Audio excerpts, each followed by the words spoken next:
మన సరిహద్దుల్లో శత్రువు ప్రవేశించి మనల్ని పాడు చేయకుండా మన సరిహద్దుల్లో ఆయన కాపుదలగా ఉండి మనకు సమాధానాన్ని ఇచ్చాడు. దీన్ని మీకు ఈజీగా అర్థమయ్యేటట్టు చెప్పాలంటే, బార్డర్లో సైనికులు ఉంటారు. ఇంతకంటే దారుణమైనటువంటి ఎముకలు కొరికే చలిలో వాళ్ళు ఉంటారు. వాళ్ళని గుర్తించే వాళ్ళు తక్కువలే, మిగిలిన చెత్తోళ్ళని గుర్తించే వాళ్ళు ఎక్కువ.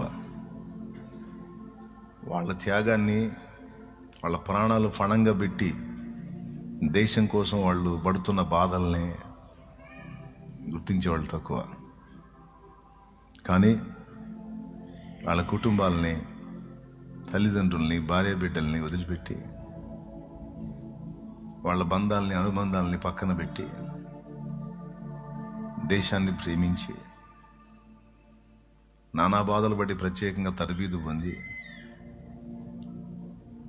తమ బ్రతుకుల్లో ఆనందకరమైన చాలా కాలం అక్కడే ఖర్చు పెట్టేస్తారు. వాళ్ళ సుఖాన్ని, సంతోషాన్ని, ఆనందాన్ని, ఆఖరికి వాళ్ళ ప్రాణాన్ని కూడా ఫణంగా పెట్టి మన సరిహద్దుల్లో వాళ్ళు కాపలా కాస్తుంటే, సరిహద్దు లోపల బ్రతుకుతున్న మనం సమాధానంగా బతుకుతున్నాం. లేకపోతే శత్రువులు ఏ ప్రక్క నుంచి వచ్చి ఎలాంటి దుర్మార్గానికి ఒడిగడతారో తెలియదు. మన సరిహద్దుల్లో వాళ్ళు నిలిచారు కాబట్టి ఈరోజు మనం నెమ్మదిగా బతుకుతున్నాం. లోపల మన సైనికులు ఎలాగైతే మన కోసం ప్రాణాలుగా తెగించి సరిహద్దులు నిలిచి మనకు సమాధానాన్ని ఇస్తున్నారు, మన ప్రభు అయిన యేసుక్రీస్తు కూడా మన బ్రతుకు సరిహద్దుల్లో నిలిచి శత్రువు మన మీద అటాక్ చేయకుండా, ఎన్నోసార్లు అటాక్స్ జరిగినా ఆయన అడ్డుకొని మనం సమాధానంగా సంవత్సరాలు గడిచిపోవున్నట్లుగా బ్రతకడానికి ఆయనే కారణమయ్యాడు. నా సరిహద్దుల్లో నెమ్మది కలగడానికి కారణం నువ్వు. ఎందుకంటే అక్కడ నిలబడ్డావు నువ్వు. నా బ్రతుకు సరిహద్దుల్లో ఏ ప్రక్క నుంచి కూడా శత్రువు నన్ను అటాక్ చేసి నన్ను ఎఫెక్ట్ చేయకుండా నిలబడ్డావు. అందుకే నేను సుభిక్షంగా సంవత్సరాలు దాటిపోజేసుకుంటున్నాను. లేకపోతే నాకు చరిత్ర లేదు, నాకు బ్రతికే లేదు. అది దాని అర్థం. రెండవది, కృపాక్షేమం నా వెంట నిలవడానికి, నడవడానికి నువ్వు కనికరిస్తేనే జరిగింది. సరిహద్దుల్లో నెమ్మదికి నువ్వు కారణం. నా బ్రతుకు దినములన్నిటా కృప, ఆ కృపను బట్టి ఏర్పడిన క్షేమం నేను పొందడానికి నీ కనికరం, నీ దయే కారణం. నా యోగ్యత కాదు, నా అర్హత కాదు, నా పిచ్చి చేష్టలకి, నా వెర్రిమొరి చేష్టలకి ఎప్పుడో అవన్నీ దూరం చేయాలి నువ్వు. నిన్నటి రోజున, నిన్న సాయంత్రానికి నా మీద నీకు నిన్న దినమంతటి పనులన్నీ బట్టి నా మీద నీకు కోపం వచ్చినా, రాత్రి తెల్లారేటప్పటికి వాత్సల్యం పుడుతుంది, నా మీద దయ పుడుతుంది, కనికరం పుడుతుంది. పోనీలే అనుకుంటున్నావు. ఆ కనికరం నా మీద చూపటం వల్ల కృప, దాన్ని బట్టి క్షేమం, రెండు ఇన్ని సంవత్సరాలు నా వెంట వచ్చాయి. నువ్వు కనికరించకపోతే ఎట్లా వస్తాయి? నా సంవత్సరాలు, నా దినములు ఎలా క్షేమంగా గడిచిపోతాయి? నా మనుగడ ఎలా సాధ్యం? అందుకే ఆ మాటలు అనుకున్నాను. పలు విధములుగా నిన్ను విసిగించాను. పలుమారు అని అనుకొని, మళ్ళీ పలుమారంటే ఒకే విషయంలో అనేక సార్లు ఇబ్బంది పెట్టినట్టు. ఒక్క పాయింట్లోనే ఎందుకు ఇబ్బంది పెట్టాం? నోటి మాటలతో కొన్నిసార్లు ఇబ్బంది పెట్టాం, హృదయ ఆలోచనలతో కొన్నిసార్లు ఇబ్బంది పెట్టాం, తప్పుడు నడతలతో కొన్నిసార్లు ఇబ్బంది పెట్టాం, చెడిపోయిన చేష్టలతో కొన్నిసార్లు ఇబ్బంది పెట్టాం. కాబట్టి పలుమారు కాదు, పలు విధములుగా విసిగించాం ఆయన్ని. అనేక రకాలుగా ఆయన ఇబ్బంది పెట్టాం, పరిశుద్ధాత్మను దుఃఖపరిచాం. ఆయన ప్రభువు మనల్ని సహించాడు.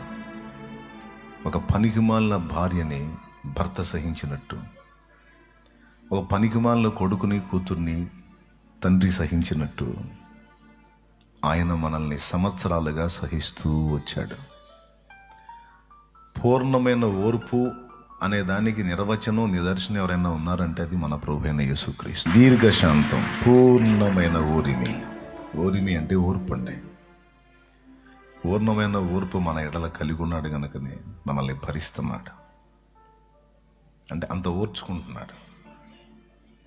లేకపోతే ఆయన ఓర్పు అయిపోయిందంటే ఇక తీర్పే, ఇంకేం మిగలదు.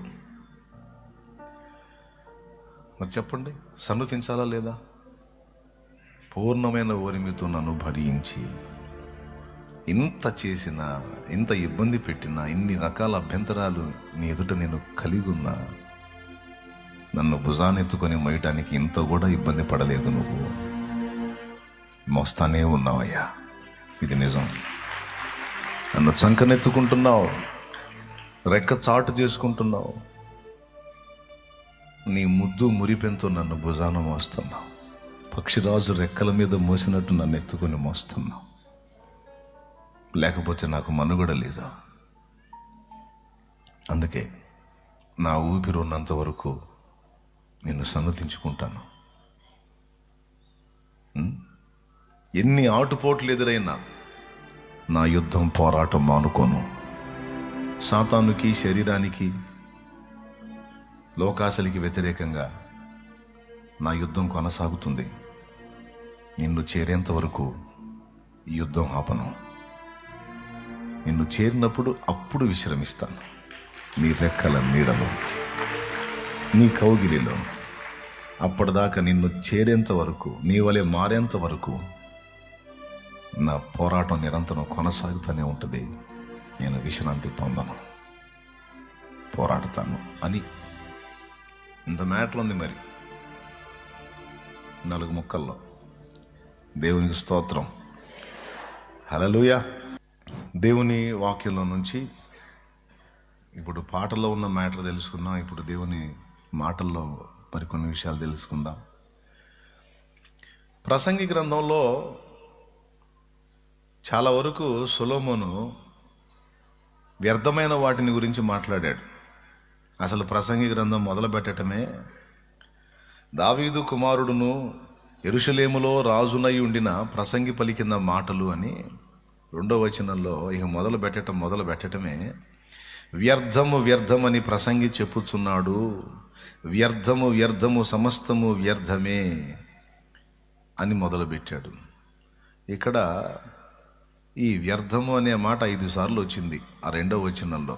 వ్యర్థం వ్యర్థం వ్యర్థం వ్యర్థం వ్యర్థం అని చూడండి ఒక్కసారి. వ్యర్థము వ్యర్థమని ప్రసంగి చెప్పుచున్నాడు. వ్యర్థము వ్యర్థము, సమస్తము వ్యర్థమే. ప్రభునందు ప్రియులారా, మనం చదువుకున్న ఈ వాక్య భాగంలో జ్ఞాని అని ప్రసిద్ధిగాంచినటువంటి సొలొమోను పలికినటువంటి మాటలు, సూర్యుని క్రింద నరుల జీవితంలో జరిగేటువంటి కార్యాలను చాలా వాటిని ఎత్తాడు ఇక్కడ. ఆయన అంటాడు, ఒక మనుషుడు ఏవేవైతే పొందగోరతాడో, ఎలాంటి వాటి కోసం తన బ్రతుకంతా ఆరాట పడతాడో, ఆశిస్తాడో, పరితపిస్తాడో, వేటి కోసం వేటిని ఆశించి వేటిని పొందగోరి తన జీవిత కాలమంతా ఖర్చు పెడతాడో, వాటన్నిటినీ నేను అనుభవించాను, పొందుకున్నాను, రుచి చూశాను.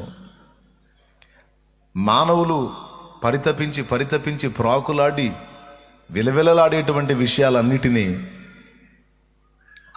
నేను టచ్ చేశాను. నేను అన్నిటినీ పరిశీలించిన తర్వాత, అనుభవించిన తర్వాత, నా పరిశీలనలో, నా వ్యర్థ సంచారాలలో తేలిన ఫలితార్థం ఏమిటి అని నేను ఆలోచిస్తే అంతా వ్యర్థమేనని నాకు అర్థమైంది అన్నాడు. ఏమిటయ్యా అంత మాట అన్నావు? సమస్త వైభవములతో కూడిన సొలొమోను అని పేరుగాంచావు. దాదాపు 1000 మంది భాగస్వాములను కలిగి ఉన్నావు. ఒకరు కాదు, ఇద్దరు కాదు, 700 మంది రాజులకు అల్లుడు అయ్యావు. ఒకడు కాదు, ఇద్దరు కాదు, ఎంతమంది? 700 మంది రాజులకు అల్లుడండి. అంటే ఎట్లా అయ్యాడో తెలుసా? 700 మంది రాజకుమార్తెలైన భార్యలు ఉన్నారు సొలొమోనుకి. నీకు చూడు, 700 రాజ్యాల్లో ఏ రాజ్యం పోయినా ఈయనకు కావాల్సిన దొరుకుతాయి. జస్ట్ కబురు పెడితే చాలు. మరి అల్లుడు కబురు పెడితే మామయ్య పంపించాల్సిందే. మరి కూతురు ఉంది అక్కడ. అట్లాగే 700 రాజ్యాల్లో 700 మంది రాజకుమార్తెలైన భార్యలు.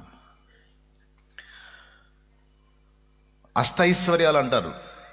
అన్నీ అనుభవించాడు. తోటలు, బంగారము, వెండి. ఇండియా నుంచి కూడా నెమళ్ళని, కోతుల్ని తెప్పించుకున్నాడంట హిందూ దేశం నుండి. ఏ దేశంలో ఏమేమి దొరుకుతాయో ఆ దేశం నుండి అన్నీ తెప్పించుకున్నాడు. ఇందులో ఏముంది, ఇందులో ఏముంది, ఇందులో ఏముంది, ఇందులో ఏముంది. కొంత స్టడీ చేశాడు, కొన్ని శాస్త్రాలు చదివాడు. వృక్ష శాస్త్రం చదివాడు, జంతు శాస్త్రం చదివాడు, పక్షి శాస్త్రం చదివాడు. శాస్త్రాలు ఉన్నాయిగా, శాస్త్రాలన్నీ చదివాడు. మంచి మేధావి. ఈ పదార్థం ఏ రుచిలో ఉంది, ఈ పదార్థం ఎలా ఉంటుంది, ఈ పదార్థం ఎలా ఉంటుంది తిన్నాడు అన్నీ. కంటికి ఏవేవి మనుషులు చూడాలనుకుంటాడు అన్నీ చూశాడు.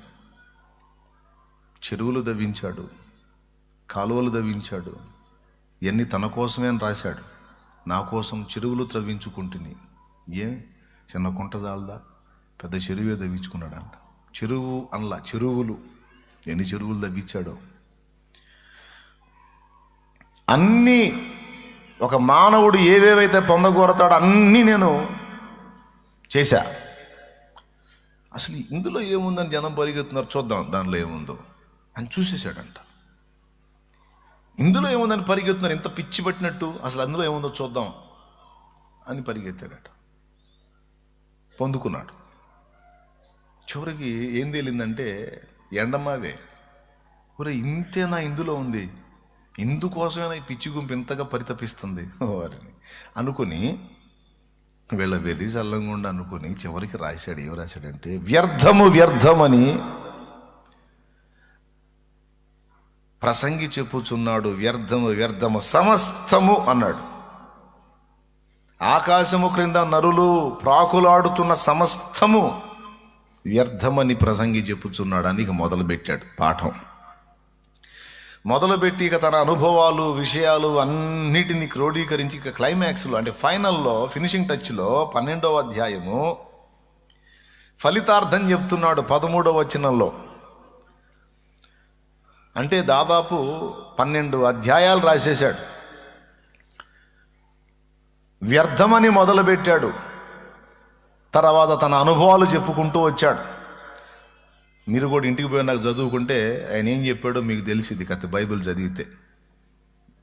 చివరికి ఇంత పరిశోధించి, ఇన్ని అనుభవించి ఫలితార్థం ఏంటి, ఒక కంక్లూషన్కి వచ్చాడు. కంక్లూషన్ ఏంటనేది అక్కడ చెప్తున్నాడు చూడండి. 13వ వచనం, 12, 13. ఇదంతయు వినిన తర్వాత తేలిన ఫలితార్థం ఇదే: దేవుని యందు భయభక్తులు కలిగి ఉండి ఆయన కట్టడలను అనుసరించి నడుచుచుండవలెను, మానవ కోటికి ఇది ఏ విధి అన్నాడు. కదండి. వ్యర్థమని మొదలుపెట్టి ఆకాశము క్రింద నరులు పడే ప్రయాస వలన వారికి కలిగిన లాభమేమి, ప్రయోజనమేమి, అంతా వ్యర్థమే. నిజంగా సింహాసనం ఎక్కితే భలే ఉంటుంది సార్. ఒరే అయ్యా నేను ఎక్కారా అంటాడు ఆయన. నిజంగా ఒక భార్య కాదు కానీ కనీసం 2 భార్యలు ఉంటే భలే ఉంటుంది సార్.